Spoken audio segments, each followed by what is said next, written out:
Yes. हाँ बेटा, जो है वीडियो अपने आप कट हो गया था। हाँ, तो माफ़ी चाहूँगा इसके लिए। तो हम लोग बात एंटीबायोटिक पे कर रहे थे, अलेक्जेंडर फ्लेमिंग की हम बात कर रहे थे। तो मैंने आपको बताया था कि एक बैक्टीरिया पे रिसर्च कर रहे थे, और ये जो बैक्टीरिया था, तो जब इन्होंने कल्चरल प्लेट पे जो वर्क किया था, उसके बाद जब ये कल्चरल प्लेट को ऐसे ही छोड़ के चले गए थे, फिर जब ये नेक्स्ट डे आए तो इन्होंने उसमें उस प्लेट को जब ध्यान से देखा तो इनको कुछ उसमें नई चीज़ें नज़र आईं। उनको नज़र ये आया कि जो उनकी कल्चर प्लेट थी उस पे फंगस निकल आया था, यानी चारों तरफ से एक लेयर टाइप की बन गई थी। और एक ख़ास बात उन्होंने ये देखी कि जो लेयर बनी थी चारों टाइप की, उस लेयर से वो जो बैक्टीरिया था, जब इन्होंने उसको माइक्रोस्कोप में चेक किया तो देखा कि वो बैक्टीरिया अपने आप जो है उसी पॉइंट में रह गया, यानी वो उस लेयर के बाहर नहीं आ पाया। तो उन्होंने ये पता लगाया कि आखिर ये जो लेयर बनी है ये क्या है, क्योंकि ये बैक्टीरिया को ग्रोथ को रोक रही थी, क्योंकि अगर बैक्टीरिया लगातार ग्रोथ करता तो वो पूरी कल्चर पेट में बढ़ जाता।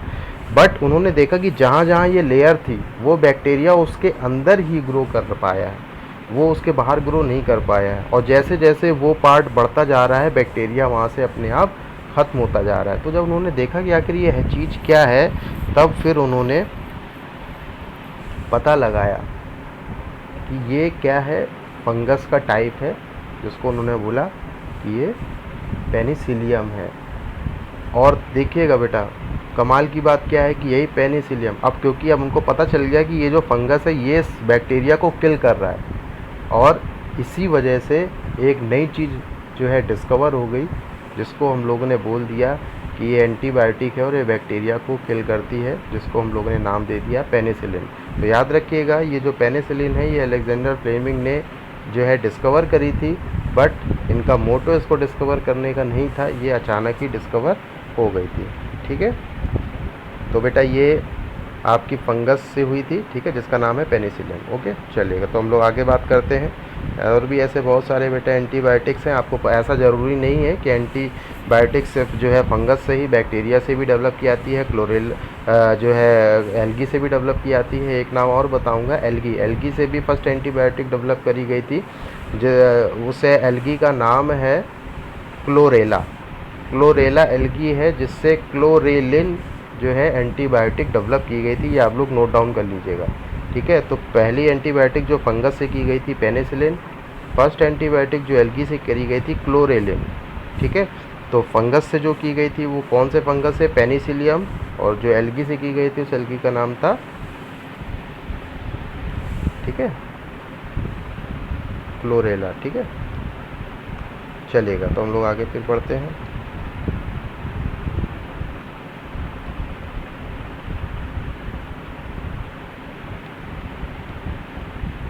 चलेगा, हाँ, तो उसके बाद बेटा, तो ये सारी जो चीज़ें हम लोगों ने पढ़ी हैं, ठीक है,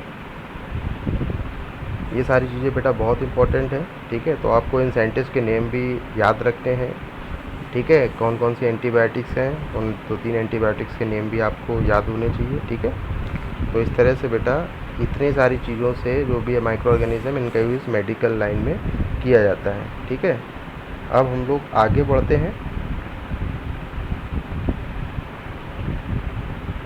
हाँ, तो बात हम लोग अब वैक्सीन की करते हैं, ठीक है। तो आगे जो वैक्सीन है, तो आखिर जैसे हम लोग कहते हैं वैक्सीनेशन कराना है, अब जैसे कि चलो भैया डॉग ने काट लिया तो बोलते हैं कि नहीं यार रेबीज़ का टीका लगाओ, तो ये क्या है, वैक्सीनेशन ही है, वैक्सीन, ठीक है। बच्चे की जब बर्थ होती है तो उसे डीपीटी की वैक्सीनेशन दी जाती है, ठीक है, डीपीटी यानी डिप्थीरिया, पर्ट्यूसिस और टिटनेस। पर्ट्यूसिस मतलब होता है वूपिंग कफ, ठीक है, जो रेस्पिरेटरी से रिलेटेड जो प्रॉब्लम होती है। तो क्योंकि बच्चे जो होते हैं उनको इन्फेक्शन बहुत जल्दी हो सकता है, क्योंकि उनका इम्यूनिटी सिस्टम बहुत वीक होता है, इस वजह से उनको डीपीटी का वैक्सीनेशन किया जाता है, ठीक है। तो आखिर सबसे पहली बात तो ये होती है कि वैक्सीन क्या होती है, ठीक है। अब चलिए थोड़ा सा हम लोग हट के बात करते हैं। अगर जैसे कि हम लोग की तबीयत ख़राब होती है, हम लोग को फीवर वगैरह होता है, तो यार हम लोग ये सोचते हैं कि मेडिसिन खा लें सही हो जाएगा, ठीक है, मेडिसिन खा लेते हैं। अगर हेड में हमें पेन होता है और मेडिसिन खा लेते हैं तो मेडिसिन तो पेट में जाती है, लेकिन जो हेड का पेन है वो सही हो जाता है। तो क्या होता है, मेडिसिन तो पेट में गई तो आखिर फार्मूला कैसे बना, क्या हुआ, आपके बॉडी के अंदर ऐसी कौन सी एक्टिविटी हुई। तो याद रखिएगा कि हमारे बॉडी में भी हर एक डिसीज़ से फाइट करने के लिए हमारे बॉडी में नेचुरल तरीके से एंटीबॉडीज़ डेवलप की जाती हैं, ठीक है। और ये एंटीबॉडी जो होती हैं हमारी ब्लड में डेवलप होती हैं। हमारे बॉडी में WBC होती है, वाइट ब्लड सेल्स, यही जो है हमारे बॉडी को जो भी आपके माइक्रोब्स वगैरह हैं, ठीक है, उनसे प्रोटेक्ट करती है, ठीक है। तो याद रखने वाली बात ये है कि हमारी बॉडी नेचुरल तरीके से एंटीबॉडीज़ जो डेवलप करती है, वही एंटीबॉडी हमें इन माइक्रोब से जो भी हमारे बॉडी को नुकसान पहुंचाते हैं, ये उनसे प्रोटेक्ट करती है। अब अगर ये एंटीबॉडीज़ हमारे बॉडी में प्रॉपर नहीं बन पा रही है तो हमारी बॉडी वीक पड़ने लगती है, जिससे बैक्टीरिया वायरस का अटैक बढ़ जाता है और हम बीमार पड़ जाते हैं, ठीक है। तो आपका बीमार पड़ने का मतलब ही है कि आपकी बॉडी में जो एंटीबॉडी बन रही है वो प्रॉपर नहीं बन पा रही, इसलिए आप वीक हो रहे हो। और जब आप बाहर से वैक्सीनेशन लेते हो, वैक्सीनेशन कराते हो या मेडिसिन लेते हो, तो इसका मतलब ये होता है कि अब जो आपकी बॉडी की एंटीबॉडी है उसको और पावरफुल बनाया जा रहा है, ताकि वो और हाईली डेवलप हो पाए और फिर उनके अगेंस्ट फाइट कर पाए। तो ये चीज़ आप याद रखिए कि जो मेडिसिन या जो भी आप वैक्सीन लेते हो, इससे आपका जो इम्यूनिटी सिस्टम है, ठीक है, जो एंटीबॉडी बनने का जो प्रोसेस है वो और ज़्यादा बढ़ जाता है, इंक्रीज़ हो जाता है। तो इसी वजह से हमारी बॉडी को प्रोटेक्शन मिल पाता है, ठीक है। कभी कभी एंटीबॉडी हमारे बॉडी में प्रॉपर नहीं रहती है, डिसीज़ काफ़ी ख़तरनाक होती है जैसे TB वगैरह, तो हम लोग क्या करते हैं कि एंटीबॉडीज़ बाहर से ले लेते हैं, जिसको हम लोग वैक्सीनेशन बोलते हैं। यानी वो एंटीबॉडी अब अगर नेचुरल तरीके से प्रॉपर नहीं बन पा रही है तो एक्सटर्नल तरीके से लेके हम अपनी बॉडी को प्रोटेक्ट कर सकते हैं। तो ये सारी चीज़ें हैं। तो एंटीबॉडीज़ जो होती है, disease carrying microbes enter our body, the body produce antibodies to fight the invader, ठीक है। यानी ये उनसे किनसे फाइट करती है, जो हमारे बॉडी को नुकसान पहुँचा सकते हैं, ठीक है, जो भी आपके पैथोजेंस वगैरह हैं, माइक्रोब्स वगैरह हैं, ठीक है, ओके। तो बेटा ये सारी चीज़ें जो हैं आपकी हैं, ठीक है। अब बात ये होती है कि जो वैक्सीन होती है वो कौन कौन से डिसीज़ के लिए वर्क कर सकती हैं, भाई कौन कौन से डिसीज़ेज़ होती हैं। तो उसमें कॉलरा होता है, ट्यूबरकुलोसिस होता है, स्मॉल पॉक्स, हेपेटाइटिस, लगभग आई थिंक सारी डिसीज़ आपने पढ़ी हैं, ठीक है। तो इन सब के लिए जो है वैक्सीनेशन किया जाता है। एडवर्ड जेनर का नाम आप सभी ने सुना होगा। इन्होंने बेटा सबसे पहले वैक्सीन डेवलप की थी स्मॉल पॉक्स के लिए इन 1798 में, ठीक है ना। अभी तो जो है स्मॉल पॉक्स हैं, ठीक है, चिकन पॉक्स हैं, काऊ पॉक्स हैं, कितने सारे पॉक्स हैं, ठीक है।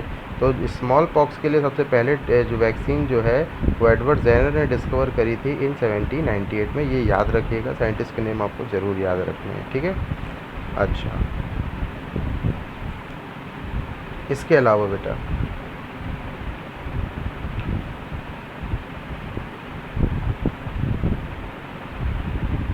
हम लोग अब बात करते हैं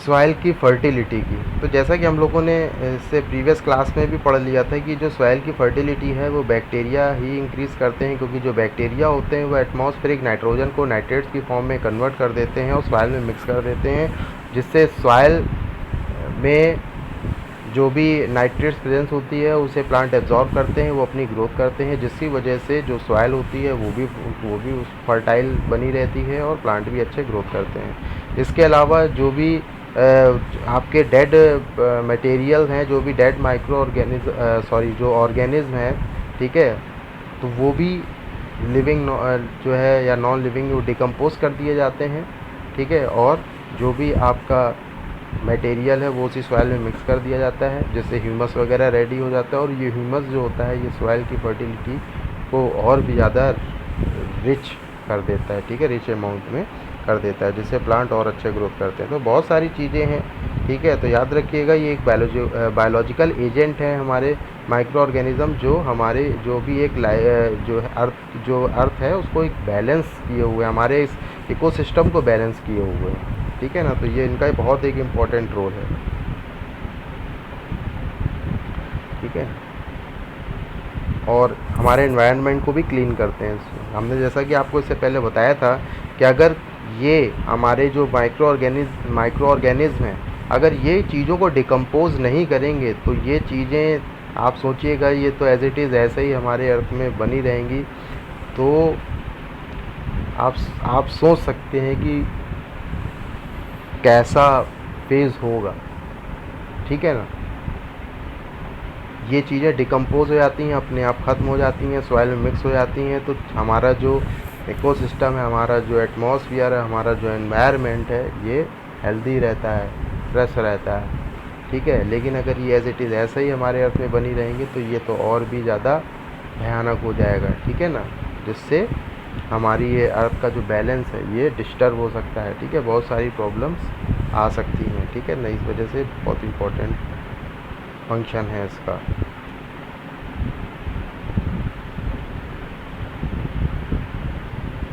तो इस तरह से बेटा इसमें बहुत सारी ऐसी चीज़ें हैं, ठीक है। अब हम लोग अभी तक हम लोगों ने जितने भी माइक्रो ऑर्गेनिज्म की बात करी थी वो सारे कैसे थे, अच्छे थे, बेस्ट थे, है ना, हमारे लिए जो हेल्पफुल थे।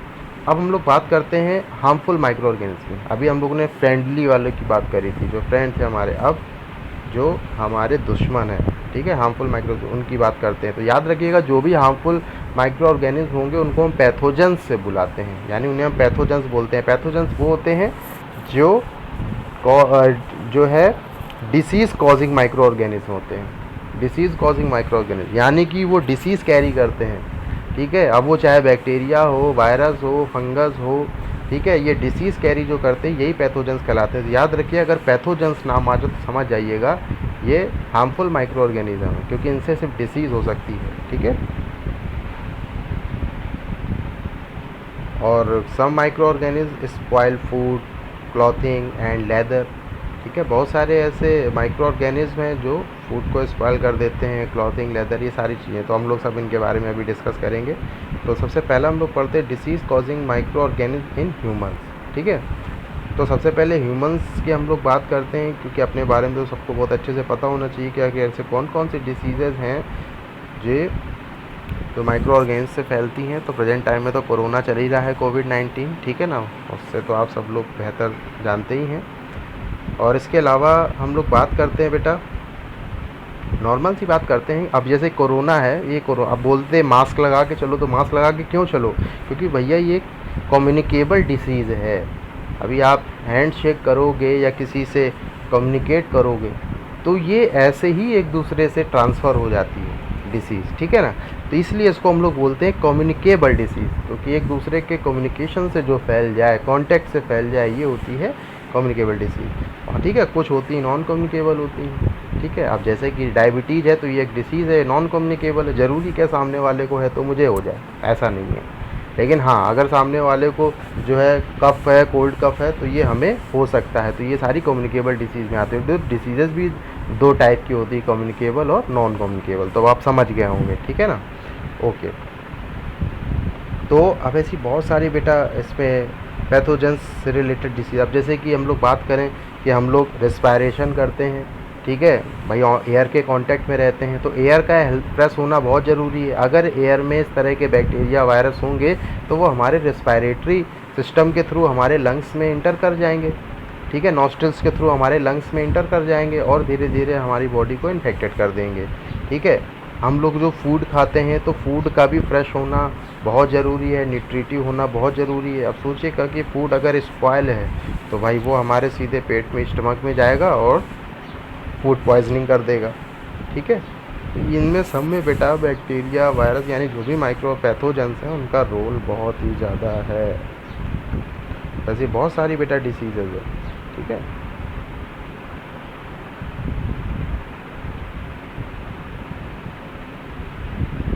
तो ये जो डिसीज़ेज होती हैं बेटा, ये ट्रांसमिटेड हो सकती हैं बाय डायरेक्ट कांटेक्ट, ठीक है, डायरेक्ट कांटेक्ट से हो सकती हैं विद एन इन्फेक्टेड पर्सन, ठीक है, या किसी एनिमल्स के थ्रू भी, ठीक है। तो ये जो भी इन्फेक्टेड पर्सन होता है उससे नॉन इन्फेक्टेड पर्सन में ये डिसीज़ेस क्या हो जाती हैं, ट्रांसफ़र हो सकती हैं, और इन्हीं को हम लोग बोल देते हैं कम्युनिकेबल डिसीज़। तो इनको ऐसा बोल सकते हैं कि microbial disease that can spread from an infected person to a healthy person through air, water, food और physical contact are called communicable disease. ठीक है, तो बेटा ये डेफिनेशन याद रखिएगा और इसके बहुत सारे एग्जांपल्स हैं। ठीक है, कोई भी डिसीज़ आप बोल सकते हो, जैसे cholera, common cold, chicken pox, tuberculosis, ये सब कम्युनिकेबल डिसीज़ हैं, एक दूसरे के कॉन्टैक्ट से फैल सकती हैं। ठीक है, जैसे कि बहुत अच्छा इन्होंने एक एग्जांपल दिया, when a person suffering from common cold sneeze find drops of moisture carrying thousands of virus and spread in the air. यही सेम चीज़ आज प्रेजेंट टाइम में हो रही है बेटा, कि जो आपका कोरोना वायरस है, अगर इससे कोई भी पर्सन इन्फेक्टेड है, और जाहिर सी बात है इसमें कॉमन कोल्ड वगैरह, स्नीज वगैरह हो जाता है, खांसी जुकाम वगैरह, तो जो भी आप खांसते हो, छींकते हो, उससे बहुत सारी ड्रॉपलेट्स आपके एयर में मिक्स हो जाती हैं और वो किसी और पर्सन के जो भी हेल्दी है उसके नॉस्ट्रल्स के थ्रू उसके रेस्पिरेटरी ऑर्गन में जाके उसको इन्फेक्टेड कर सकती है। इसीलिए मास्क लगाने को बोलते हैं कि जो भी ड्रॉप्स वगैरह रिलीज़ हो रहे हैं वो ड्रॉप्स एयर में मिक्स ना हो पाए, वो उसी मास्क में बने रहें, ताकि अगर आप इन्फेक्टेड हो तो आप ही रहो, आपसे दूसरा ना हो पाए। ठीक है ना, इस वजह से ऐसा करते हैं, तो ये याद रखिएगा बेटा। अच्छा, इसमें से एक नाम बहुत अच्छा है, कैरियर्स। तो कैरियर्स क्या होते हैं बेटा? ठीक है, तो कैरियर्स वो होते हैं बेटा जो डिसीज़ को एक जगह से दूसरी जगह लेके जाते हैं।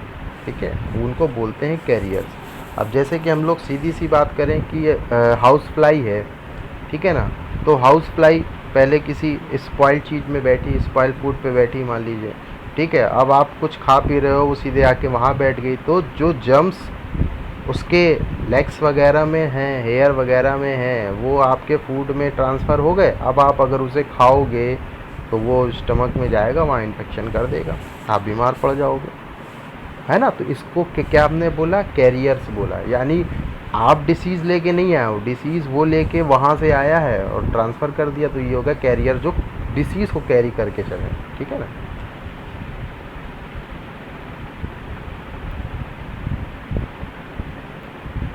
अच्छा, उसके बाद ऐसे ही हाउस फ्लाई के बाद बेटा मॉस्किटो भी हो सकता है। ठीक है, अब जैसे आपको मलेरिया होता है तो किससे होता है?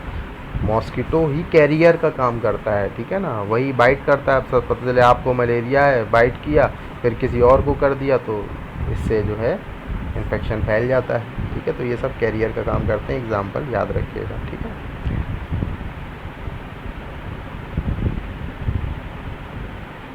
इसलिए आपसे बोला जाता है कि जो भी मार्केट की खुली चीज़ें हैं उनको मत खाएं, क्योंकि उसमें कोई भी जो है हार्मफुल आपका इंसेक्ट, कोई भी एनिमल वगैरह उसमें, ठीक है, उसको इन्फेक्टेड कर सकता है। ठीक है, हाउस फ्लाई वगैरह भी हो सकती है, मॉस्किटो भी हो सकता है, इसके अलावा और भी वो इन्फेक्टेड, ठीक है, इंसेक्ट्स वगैरह हो सकता है।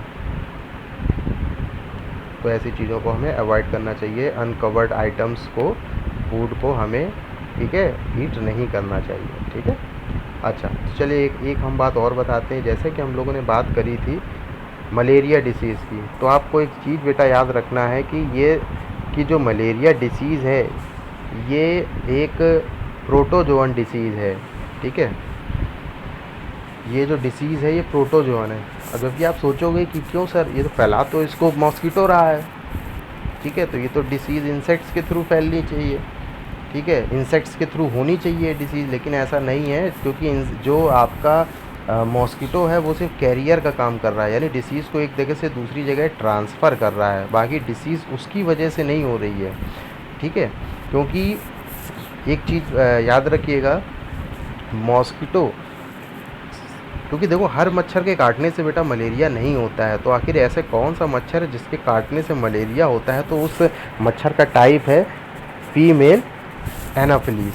ठीक है, जो फीमेल एनाफिलीज होता है इसी के काटने से आपको मलेरिया हो जाता है। ठीक है, तो बेटा जो फीमेल एनाफिलीज होता है, अब जैसे कि कोई एक ऐसा मच्छर है जो इन्फेक्टेड है, ठीक है, और इन्फेक्टेड का मतलब ऐसा होता है कि ये जो फीमेल एनाफिलीज मच्छर का जो टाइप है, इसका जो लार्वा होता है उसमें एक पैरासाइट सरवाइव करता है, जिसको हम लोग बोलते हैं प्लाज्मोडियम।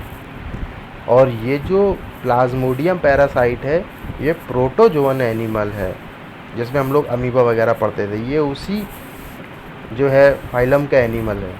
और इसी वजह से इसको हम प्रोटोजोअन डिसीज़ बोलते हैं, क्योंकि रियल में जो मलेरिया डिसीज़ है वो मच्छर से नहीं, इस प्लाज्मोडियम की वजह से होती है। क्योंकि ये जो प्लाज्मोडियम जो है आपका, ठीक है, यही डिसीज़ फैलाता है, आपकी बॉडी में अपनी ग्रोथ करेगा, ग्रोथ करने के बाद आपको मलेरिया हो जाएगा। और जो मॉस्किटो था उसने सिर्फ कैरियर का काम करा, यानी वहाँ जो है इसके जो लार्वा में प्लाज्मोडियम था, बस इसने क्या किया कि उस लार्वा को आपकी बॉडी के अंदर इंजेक्ट कर दिया, और बाकी का अब सारा काम किसका है, इस प्लाज्मोडियम का है, ठीक है ना। इसीलिए हम लोग बोलते हैं कि जो मलेरिया है वो एक प्रोटोजोअन डिसीज़ है, ठीक है।